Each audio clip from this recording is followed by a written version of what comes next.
আমি শিল্পী সরকার মল্লিক, গোপালপুর জিপির 440 নম্বর কেন্দ্র আমার। আজ ব্রেস্ট ফিডিংয়ের প্রথম দিন, মানে আগস্টের 1 তারিখ। আজ আমার সেন্টারে মাতৃস্তন্যপান সপ্তাহের প্রথম দিনই অনুষ্ঠান করলাম। কিছু মায়েদের নিয়ে, প্রসূতি গর্ভবতী এদের নিয়ে আজকের আমার বৈঠক শুরু হয়েছে।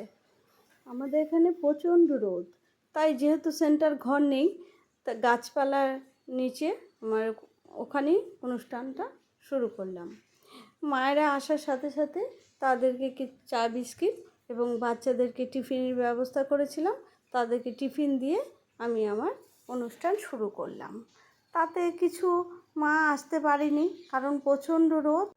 আজ আমার কেন্দ্রের মূল উদ্দেশ্য মাতৃস্তন্যপান নিয়ে মায়েদের সাথে আলোচনা করা। তাই আমার যেহেতু প্রসূতি মা নেই, গর্ভবতী মাদেরকে নিয়েই আমার আলোচনা শুরু করলাম।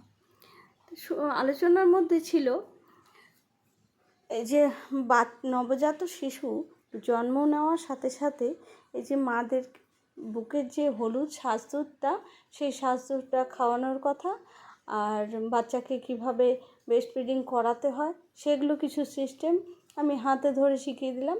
এইভাবে অনুষ্ঠান শেষ করলাম।